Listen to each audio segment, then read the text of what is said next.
fire ignites passion and creativity. Free your imagination with the slim, sleek, and beautiful new Huawei P8.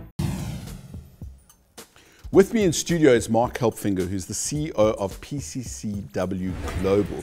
That is the international arm of a Hong Kong company called HKT, which is one of the biggest and leading internet service providers in Hong Kong. That also does a whole bunch of telecom services. And with us also is Mike van der Bergh, an industry veteran who's been around the South African ISP space for years. And he is a director of PCCW, amongst many other things, as always with Mike.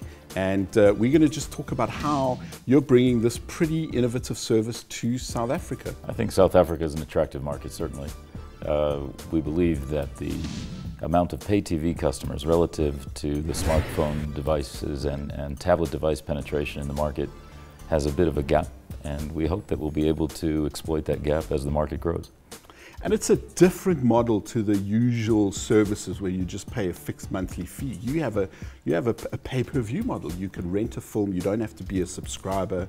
Talk us through those options. I'll let Mike take you through some of the options on what we're doing locally, but I think that the primary message from my perspective is to make sure that we're coming into market with a service and a product that makes sense, which is affordable, which can attract users to what we're offering, and step by step build a relationship with the customers, with content providers, and with service providers here in the market. And you've had some success in other markets. I mean, you are the largest streaming service in Hong Kong. More accurately, we're even an IPTV provider. We deliver our multi-channel broadband service to customers using our fiber infrastructure in Hong Kong. And at the same time, we've complemented that with an over-the-top streaming type of service. Importantly though, PCCW Global's mantra is to operate outside of Hong Kong. We're actually the international operating division of HKT.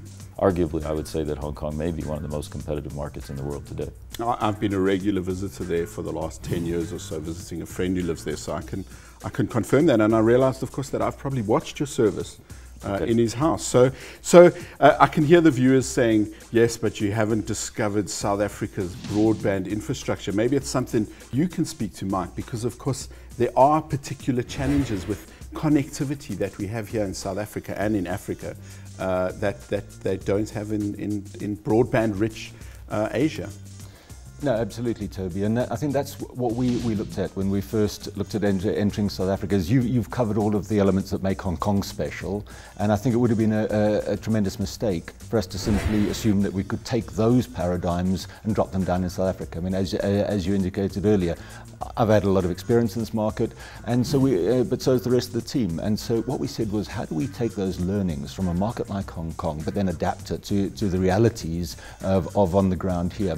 So we've done a couple of things that actually we believe are pretty special. They're unique, certainly today, and we believe that they're actually going to broaden the market quite dramatically in terms of opening up access to great content. So one of the key things is, and I think you touched on it earlier, is We've introduced an a la carte approach. So people, we find, generally object to having to pay for a whole bunch of content that you're never going to watch. So we've created a set of packages at a very low entry level price. In fact, content starts as low as 39 Rand a month.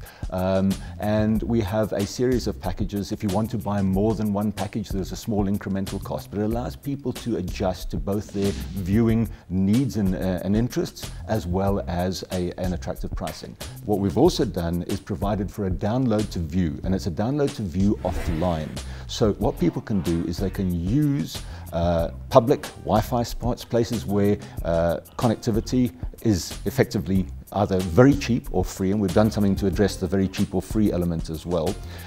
Take it home, watch it at home, stream it to their television sets as well, so they can still address that, but they can also, and this is something else that we wanted them to be able to watch what they want, when they want, and where they want. So they can watch it on a mobile device, they can watch it on the way home, they can watch it with their friends, and so on.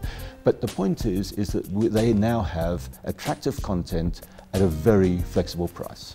These are clever ways of getting around the challenges. What are some of the things you can offer? We've got packages that are aimed at children. We've got packages that are, for example, aimed at things like documentaries, educational stuff, cookery and so on, as well as I say, movies and so on, but you can also binge watch entire series.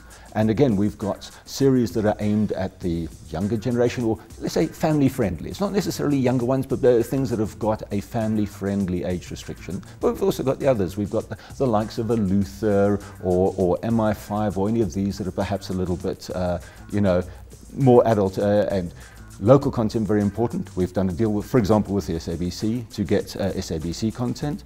What we're also very proud of is that we are sponsoring an organisation called MMA. It's the Maximum Media Accelerator, to actually produce local content, local dramas for us, which are also going to be available exclusively on ontaptv.com. You guys have buried the lead. You're starting a streaming service and you're paying for local content. I mean, this is usually the second phase of things. I'm very impressed to hear this. I think it's important, as we've learned in Hong Kong in terms of the cut paste. The cut paste is that actually we have to localize and make sure that the service is appealing to the local client base and to the users. And certainly investing in local drama helps create a base platform which is attractive also to producers of content, and we hope will help build what will happen here locally across the ontaptv.com platform. Well, there you have it, ladies and gentlemen, the new entrant to the streaming market in South Africa.